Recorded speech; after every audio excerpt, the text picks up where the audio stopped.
गाल और बाल ही मत सजाओ।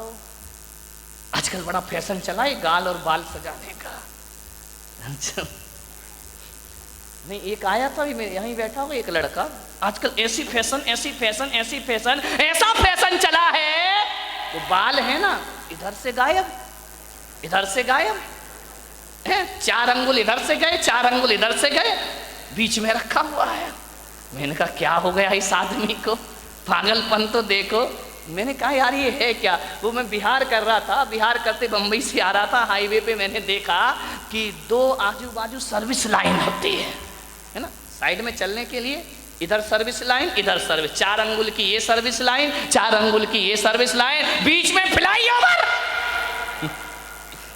वाह आदमी पूरा ट्रैफिक जाम कर रखा है बालों का, है ना। बाल और गाल कोई सुंदर मत बनाओ, बाल और गाल सुंदर होने से कुछ नहीं होता है। जुबान को सुंदर बनाओ, वाणी को सुंदर बनाओ, तो सारी दुनिया अपने प्रति आकर्षित हो जाया करती है। कभी विचार किया 1000 लीटर नींबू का रस कितना 1000 लीटर नींबू का रस यदि इस पंडाल में लाके रख दिया जाए तो एक भी चींटी उसकी तरफ आकर्षित नहीं होगी। 1000 लीटर नींबू का रस, एक भी चींटी उसके पास नहीं आएगी, और एक बूंद चाशनी गिरा दी जाए, हजारों चींटियां उसकी तरफ आकर्षित हो जाया करती हैं, हजारों चींटियां उसकी तरफ आ जाती हैं। अपनी वाणी को नींबू जैसा खट्टा मत बनाओ, अपनी वाणी को चाशनी जैसा मीठा बनाने का प्रयास करिए। हजारों लोग आकर्षित हो जाएंगे मीठी वाणी से, हजारों लोग तुम्हारी तरफ आएंगे। वाणी में मिठास होना। खट्टा नींबू क्या दशा होती मालूम नींबू की, बेचारा बाजार से आता है, यूं यूं दबाया जाता है, दबाने के बाद उसे चाकू से काट दिया जाता है, 2 टुकड़े कर दिए जाते हैं, फिर निचोड़ा जाता है, और निचोड़ने के बाद सड़कों पर फेंक दिया। खट्टे लोगों की यही स्थिति होगी, ध्यान रखना। निचोड़े जाओगे, सड़कों पर फेंके जाओगे, सैकड़ों लोग तुम्हारे ऊपर लाते रख के निकल जाएंगे। ध्यान, चाशनी बनो, मीठे बनो, वाणी में वीणा की झनकार होना चाहिए, लेकिन आज वीणा की झनकार नहीं, वाणी में बाण बसे हुए हैं। ध्यान रखना। एक महाभारत का युद्ध हुआ इस देश में, एक बात याद रखना, ये महाभारत द्रौपदी के चीरहरण से नहीं हुआ है, ये महाभारत जुए में हार जाने से भी नहीं हुआ है। ध्यान रखिए, ये महाभारत शकुनी के पासे बदलने से भी नहीं हुआ है। ये महाभारत इस देश में यदि हुआ है तो ध्यान रखना दुर्योधन के कारण भी नहीं हुआ है। ये महाभारत इस देश में यदि हुआ है तो द्रौपदी के कारण इस देश में महाभारत की रचना हुआ करती है। मान्यवर आप विचार करिए, जब पांडवों को खंडप्रस्थ दिया गया कि जाओ पांडुपुत्र, धृतराष्ट्र ने कहा खंडप्रस्थ तुम्हें दिया जाता है, पूरा हस्तिनापुर दुर्योधन को दिया जाता है। ध्यान रखना, प्रस्ताव रखा, सुलह की बात हुई, दुर्योधन ने खंडप्रस्थ दे दिया, जहां ना पानी बरसता था ना जहां फसल होती थी, बंजर भूमि, जाओ वहां रहो। युधिष्ठिर ने कहा, अर्जुन ने कहा कोई बात नहीं, यदि हम में ताकत होगी तो खंडप्रस्थ को इंद्रप्रस्थ बना करके रख दिया जाएगा। ध्यान रखें, हौसले बुलंद होना चाहिए।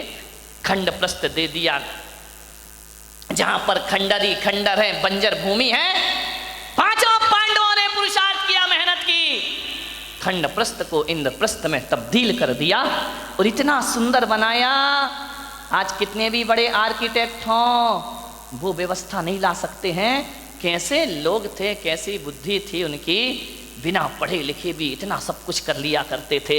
इतना सुंदर महल बनाया, पूरी दुनिया में चर्चा हुई कि युधिष्ठिर अर्जुन ने इतना सुंदर इंद्रप्रस्थ बनाया है, हजारों लोग देखने जा रहे हैं, बहुत खूबसूरत। दुर्योधन ने कहा कि मैं भी तो चल के देखूं। गया इंद्रप्रस्थ में, और जैसे ही इंद्रप्रस्थ पहुंचा दुर्योधन, इतना अद्भुत महल था, जो दिखता था वो होता नहीं था, और जो होता था वो दिखता। दुर्योधन ने अपनी धोती संभाली, उसे लगा कि यार यहाँ तो पानी पानी दिखाई दे रहा है, धोती संभाल करके चल रहा है, वहां तो पानी था ही नहीं, केवल दिखाई देता था। आगे देखा दुर्योधन ने, रंगोली बनी हुई है, चौक पूरे हुए, बहुत सुंदर है। अरे बोले यहाँ से तो आ गया, अब क्या धोती पकड़ना, अब क्या अपने को संभालना। इतना सुंदर, आंखें फटी की फटी रह गई दुर्योधन की। आगे बढ़ा, पानी था, गिरा छपाक से पानी में, पूरे कपड़े गीले हो गए। जोरदार अट्ठास हुआ झरोके से, बड़ी जोर से व्यंग की हंसी आई। उसने कहा, देवर जी ये क्या हो गया। द्रौपदी की आवाज आई, गिर गए। अरे संभल के चलना सीखो देवर जी। पानी में गिरा हुआ दुर्योधन भीगा हुआ। द्रौपदी ने कहा, गिर गए ना, अब पता पड़ा कि इंद्रप्रस्थ क्या है और हस्तिनापुर क्या है। अरे तुम कैसे संभलोगे, अंधे का पुत्र अंधा ही होगा। बस यहां से महाभारत शुरू हो जाया करती है। द्रौपदी का चीरहरण महाभारत नहीं था, जुए में हारना महाभारत नहीं था।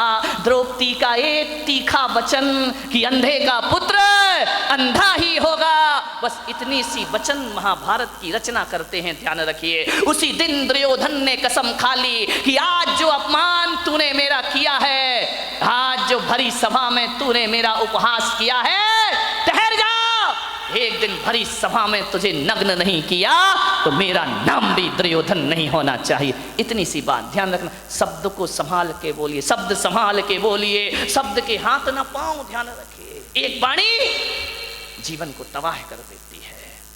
अपमान किसी का मत करो।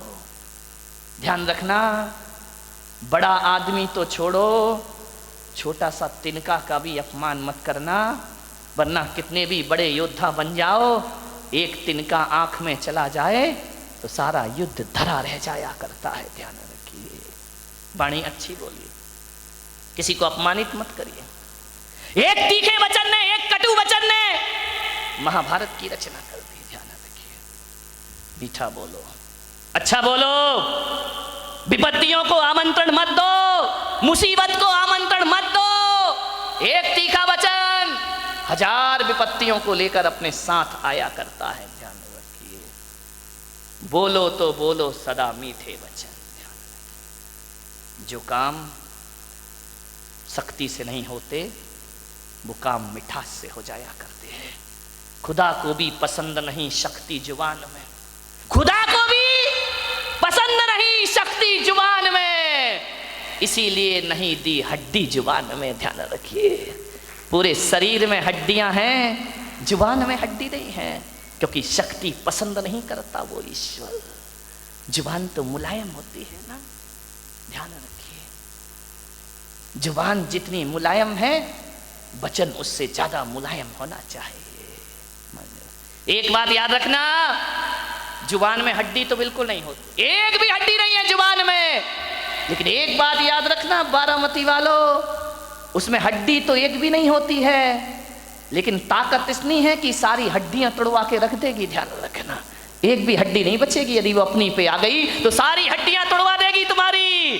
बहुत महत्वपूर्ण है जुबान का, ध्यान रखना। आंख एक है, आंख दो है, काम एक है।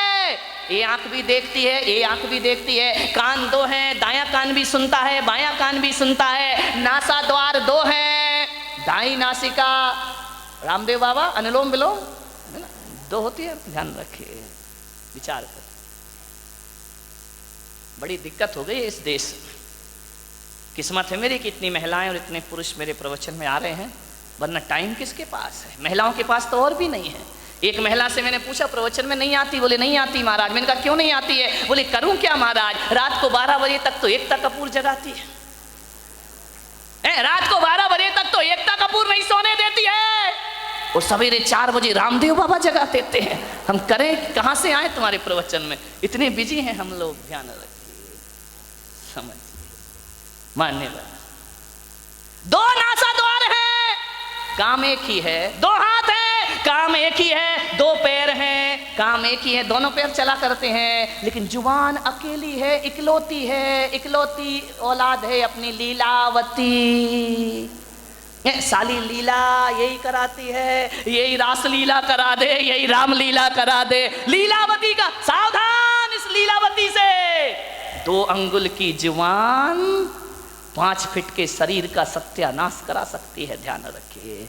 ये जो लीलावती बैठी है ना, इस पे कंट्रोल रखो, कंट्रोल कंट्रोल, ध्यान रखिए। ये जो लीलावती है बहुत नटखट काम करती है, पूरे शरीर में अकेली है, इकलौती औलाद है इस मुंह की। लेकिन एक बात ध्यान रखना, ये जो लीलावती है ना, है तो अकेली, काम डबल करती है, ध्यान रखना।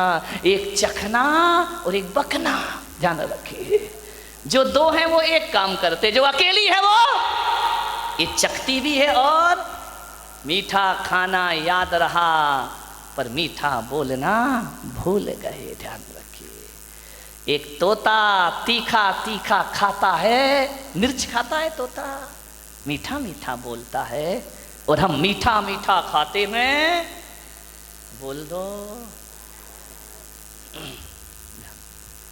तीखा तीखा बोलते हैं हमें जुबान से। जुबान को संभाल के रखो, वाणी सुंदर बनाओ। एक कितनी भी सुंदर महिला हो, खूबसूरत महिला हो, आसमान से उतरी हुई परी हो, ध्यान रखना। आप सोचते हो ना कि थोड़ी सी लिपस्टिक से हम बड़े अट्रैक्टिव लगेंगे। नहीं नहीं, कौन बोला महाराज हमारे पीछे क्यों पड़े हो तुम, ध्यान रख। लिपस्टिक लगा के आप सोचते कि हम सुंदर हो गए हैं। मैं आपसे निवेदन करता हूं, ओंठ कितने भी सुंदर बना लो, कितने भी लिपस्टिक लगा लो, कितने भी पतले ओंठ हो जाएं तुम्हारे, कितने भी गुलाबी ओंठ हो जाएं, लेकिन वाणी कड़वी हो तो बताइए आपका सौंदर्य कितनी देर टिकने वाला है। ओंठों का सौंदर्य ज़्यादा नहीं टिका करता है। मुझे तो समझ नहीं आता है, ये महिलाएं लिपस्टिक लगा के अपने को सुंदर समझती हैं, आदमी तो लिपस्टिक नहीं लगाता ना। नहीं, बारामती का मुझे पता, लगाते हो क्या? नहीं लगाते ना। एक बात बताओ, ये सोचते हैं लिपस्टिक से सुंदरता बढ़ती है, तो लिपस्टिक लगा के सुंदर दिखने वाली देवी हो, बिना लिपस्टिक वाले पे क्यों मरती हो? फैसला करो, फैसला। ये तो लिपस्टिक जान इन पे ही देती हैं लोग, ध्यान रखिए। इसका मतलब है लिपस्टिक कितनी भी अच्छी हो, चेहरे की सुंदरता कितनी देर की, आधे घंटे। एक बात बताओ, एक सुंदर चेहरे को एक बार देखोगे, 2 बार देखोगे, 3 बार देखोगे, बार बार देखोगे, उस चेहरे से भी जी भर जाएगा, ध्यान रखिए, ध्यान रखना। ज्यादा सुंदर चेहरा कितने दिन अच्छा लगेगा? 1 साल, 2 साल। कितनी भी सुंदर पत्नी ले आओ बेटा, साल भर बाद तो वही हालत है कि वो बड़बड़ा रही है, अपन चुपचाप सुन रहे हैं बैठ करके। खाना खाएगी तभी बोलेगी, ध्यान रखना। ये आदमियों की जिंदगी इसी में, बेचारे हर थके हुए हारे हुए तो आते हैं दुकान से, वो जैसे ही आया और इनकी रामायण शुरू हो जाया करती है। देवरानी ने ये कहा, जिठानी ने वो कहा, तेरी अम्मा ने ये, परसते भी जा रही है। महिलाओं से निवेदन है, जब पति घर में आए तो उसकी थाली में रोटी परोसो, रोटी। दिन भर की किचकिच मत परोसो उसकी थाली में, वरना थाली फेंक करके इतना परेशान। उसी समय मैंने एक महिला से बोला, खाते ही समय क्यों बोलती हो? बोले खाते ही समय तो वो चुपचाप सुनता है, मुंह में रोटी रहती है, सुनते रहता है, अपन बोलते जाओ, देवी बोलते जा रही, बोलते जा रही, बोलते जा रही है, वो बेचारा खाते जा रहा, खाते जा रहा, क्या करे, इधर सुने या इधर सुने, खा रहा। ऐसी हालत है जैसे सड़क के किनारे भुट्टा सिकता है ना, भुट्टे नहीं सेकते रहते, वो एक हाथ से हवा करते जा रहा, भुट्टा सिकते जा रहा, हवा करते जा रहा, भुट्टा सिकते जा रहा, रोटी पटकते जा रही, भुट्टा सिकते जा रहा, सिकते जा रहा, सिक गया भुट्टा, क्या रोटी खाए बेचारा। ध्यान रखो, खाते समय तो कहा है कुत्ते को भी परेशान, ये तो फिर क्या बोली, इतनी तेज है बारामती की महिलाएं, इतनी तेज, इतनी तेज, इतनी तेज कि एक दिन 2 पति पत्नी बाजार गए, पति ने पत्नी से कहा, तू कहे फैशन है, तू कहे तो एक कुत्ता खरीद ले। पत्नी ने ऊपर से नीचे तक देखा, बोली क्या जरूरत है? बोली जब से तुम मिले हो। कौन बोला हर तमन्ना पूरी हो गई मेरी? ध्यान रखिए। मान, एक बच्चा रो रहा था, बहुत जोरों से रो रहा था। पत्नी ने कहा देख भी नहीं सकते हो, बच्चा रो रहा है, मैं खाना बना रही हूं। तो बोले पहले सुन तो ले, काय के लिए रो रहा है? अरे बोले जो भी रो रहा कर दो पूरा। बोले नहीं पहले सुन। बोले क्या? ये रो रहा है कि मुझे गधे पे बैठना है। तो पत्नी ने कहा कंधे पे बिठा के 3 चक्कर नहीं लगा सकते क्या? कुछ लोगों को घर जाके समझ में आए।